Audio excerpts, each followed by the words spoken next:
Romanos, capítulo 11, versículo 33 adiante. Diz o seguinte: ó profundidade da riqueza, tanto da sabedoria como do conhecimento de Deus. Quão inexplicáveis são os seus juízos e quão insondáveis são os seus caminhos. Pois quem conheceu a mente do Senhor? Ou quem foi o seu conselheiro? Ou quem primeiro deu alguma coisa a Deus para que isso lhe seja restituído? Porque dele, e por meio dele, e para ele são todas as coisas. A ele seja a glória para sempre. Amém. Irmãos, eu sempre costumo citar bastante esses versículos aqui, quando Paulo ele vem concluindo, finalizando ali a sua ideia, aquilo que ele estava comentando a respeito do processo de justificação. Se a gente for observar, quando nós falamos a respeito da carta de Paulo aos Romanos, ele é um momento em que Paulo ele vem abordando bastante a respeito do nosso processo de salvação, do nosso processo de justificação. Bem como é um tema bastante relembrado nesse período, como a gente tem no dia 31 de outubro, a respeito da celebração da Reforma Protestante.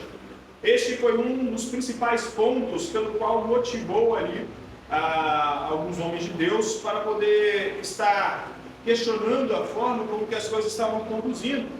E principalmente um dos pontos principais era o ponto a respeito da justificação. Espera aí, como nós somos considerados justos?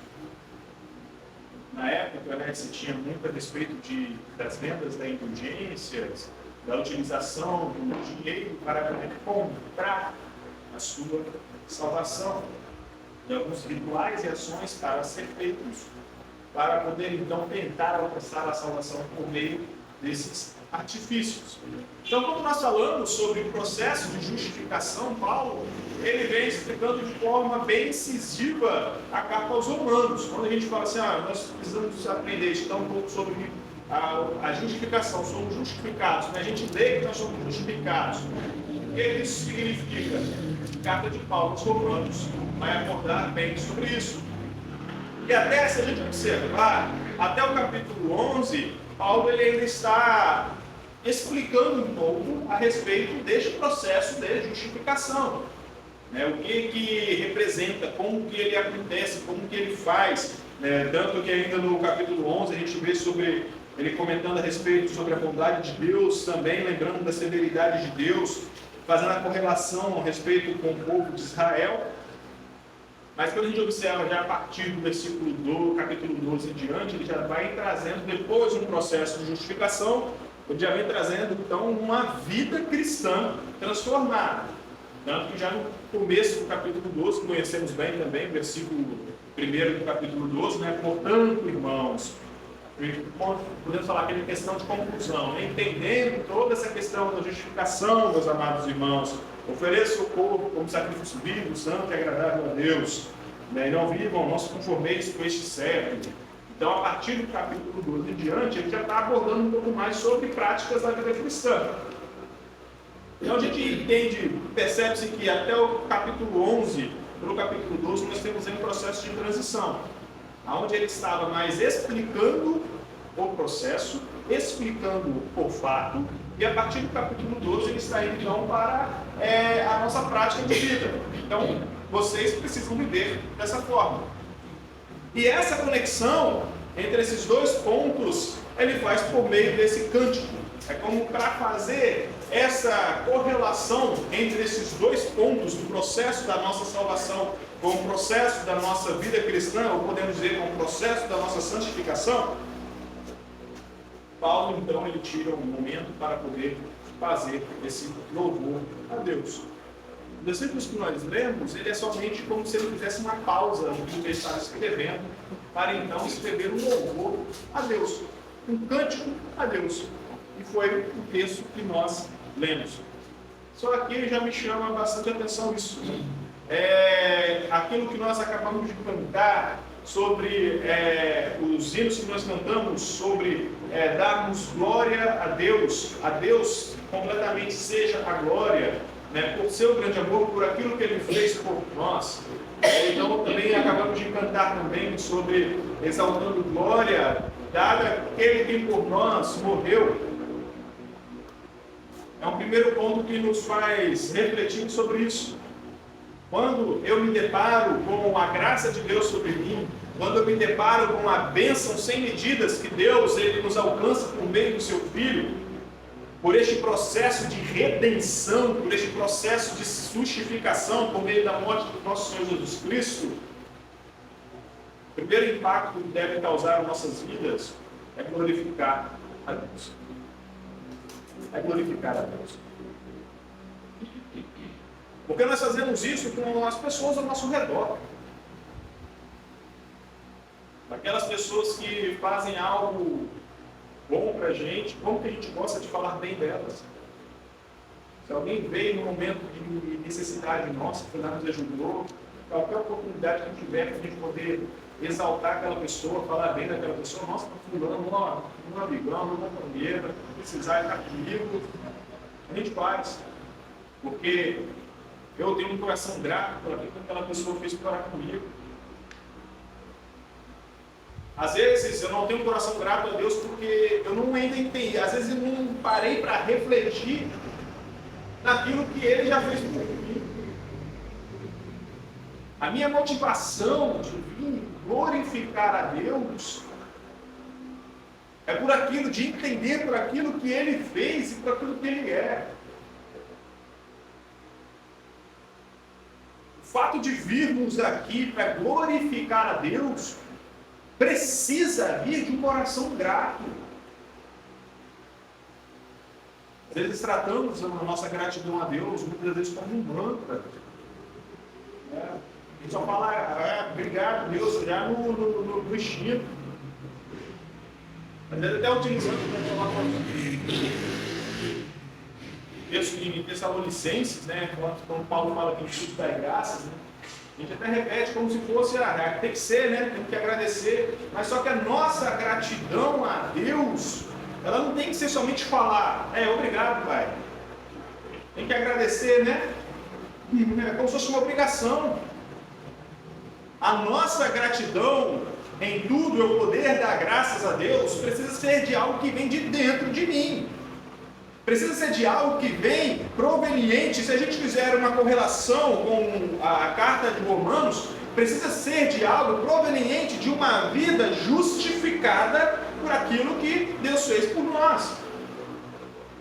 Um coração grato por olhar pela bondade de Deus para com todos, que foi os versículos que ele fala antes, o tema que ele cita antes de entrar nesse hino, que ele escreve aqui. A nossa gratidão a Deus, ela precisa vir dessa consciência, desse entendimento. E ainda, quando ele vem falando, já no capítulo 12, falando sobre a nossa vida cristã, ele vem falando exatamente sobre isso: renovar sua mente, apresentei vossos corpos como o vosso culto racional. Eu preciso ter um real entendimento do que Cristo fez por mim. E esse entendimento, ele precisa ser vivo na minha vida. Esse entendimento, ele precisa ser impactante na minha vida. Porque assim, da mesma forma, igual citei o exemplo, se alguém fez algo de bom para comigo, e a todo momento eu vou estar com tanta alegria por aquilo que aquela pessoa fez para comigo, que eu vou sempre elogiar ela, que eu vou sempre falar bem dela, eu também preciso ser assim para com Deus. Porque o que Ele fez para nós é muito, mas muito maior do que qualquer outra coisa que alguém possa fazer para comigo. E às vezes, eu consigo demonstrar mais gratidão por um grande amigo meu do que gratidão por aquilo que Deus é. Às vezes eu tenho mais facilidade de demonstrar gratidão pelas pessoas próximas a mim do que demonstrar gratidão por aquilo que Deus é.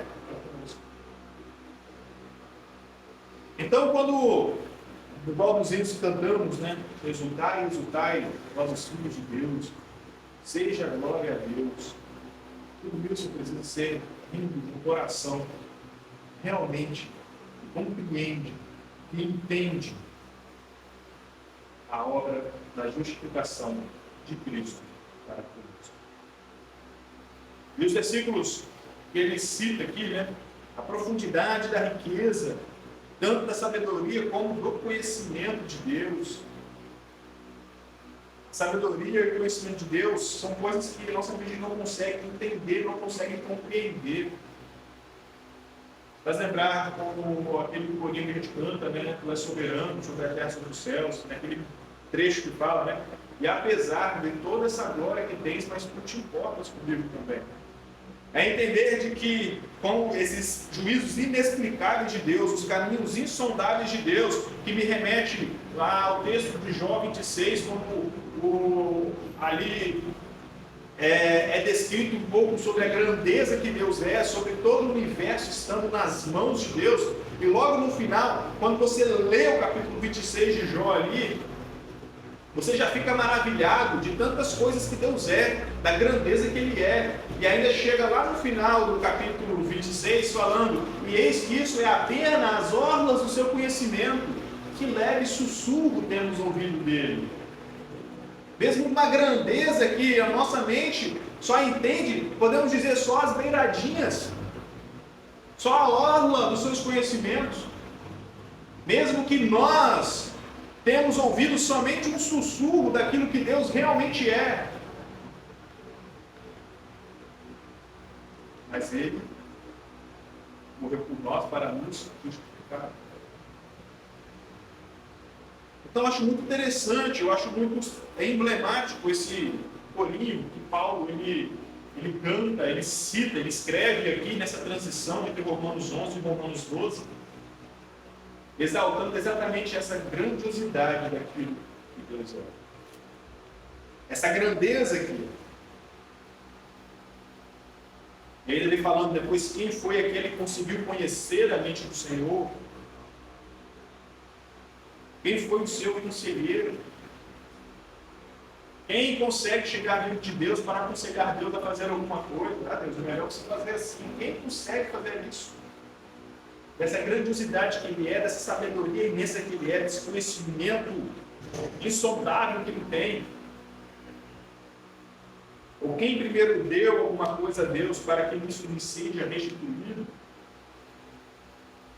Sempre costumo citar uma frase, né, que ao ver na internet foi atribuída a um teólogo, mas depois eu vi que não era confiável a fonte, né? Mas independentemente de quem falou, mas eu gosto muito da frase sobre não se barganha com aquele que tem tudo. O que é barganhar, né? Barganhar, você propõe uma troca. Pessoal, eu te dou isso se você me der outra coisa. Vamos fazer uma troca aqui? Vamos fazer uma barganha? Vamos fazer um combinado aqui? Como eu consigo barganhar com aquele que é dono de todas as coisas? O que eu posso dar a Deus para que Ele fique em dívida comigo, para que a gente consiga fazer uma troca? Ó Deus, eu vou te dar aqui um dinheiro aqui para a obra, mas você tem que me abençoar. Ou, eu tenho que fazer aquilo, vou fazer um sacrifício aqui, mas você vai ter que, então, me salvar. Não existe. E isso faz parte do nosso entendimento, do nosso processo de justificação. Faz parte desse entendimento, por isso que eu vejo esse momento de Paulo louvando a Deus, citando essas características, para que reforce aquilo que ele acabou de dizer. Vocês foram justificados por meio do sangue de Cristo. Então vocês foram justificados por um Deus que é dono de todas as coisas, por um Deus que a nossa mente não consegue compreender, não consegue conceber, não consegue imaginar. Foi por esse Deus que vocês foram justificados. Foi pelo sangue deste Deus que Ele se fez homem por meio de Cristo que vocês foram justificados. E essa sua justificação, você não consegue barganhar, você não consegue fazer um escambo, uma moeda de troca. Você não consegue, porque Ele já é dono de todas as coisas. Ele já é dono de tudo. E aí no final, quando ele, para concluir, né, o capítulo 11, ele vem falando, né, porque dele, e por meio dele, e para ele são todas as coisas. A Ele seja a glória para sempre. Todas as coisas são feitas, são dele, provém dele. Todas as coisas provêm dele. Todas as coisas são feitas por meio dele. Todas as coisas são para ele, para a sua glória. Assim como nós. Precisamos cada vez mais, a gente citou, né, não citou isso, né, domingo, sobre o inculcar. A gente precisa cada vez mais inculcar isso na nossa mente. Estar sempre lembrando disso, sempre revisando sobre isso. Relembrando aquilo que ele fez por nós, fazendo com que essa lembrança não seja somente uma lembrança, mas que ela provoque em nosso coração o mesmo sentimento de Paulo ao tirar um momentinho para louvar e adorar a Deus e declarar glórias a Deus antes de prosseguir com o tema. Também precisa ser feito em nós. Pararmos, relembrarmos, revisarmos aquilo que Cristo fez por nós, aquilo que Deus fez por nós. Isso precisa provocar em nosso coração um coração grato, um coração alegre, um coração cada vez mais disposto a render louvores e graças ao nosso Deus. E entender de que a minha vida faz parte da glorificação do nosso Deus. Porque a minha vida foi feita e foi criada para Ele, por meio dele, para a glória dele. Toda a nossa vida. Possamos refletir sobre isso e lembrarmos sempre, em tudo aquilo que fizermos, seja casa, seja onde estivermos, assim como o próprio Paulo também escreve, né? Quanto quer comais, bebais ou façais qualquer outra coisa, que seja tudo para a glória de Deus. Para isso nós somos chamados. Para isso a nossa vida ela foi formada. Para isso a nossa vida ela foi criada. Que seja tudo para a glória de Deus. Amém. Amém. Irmãos,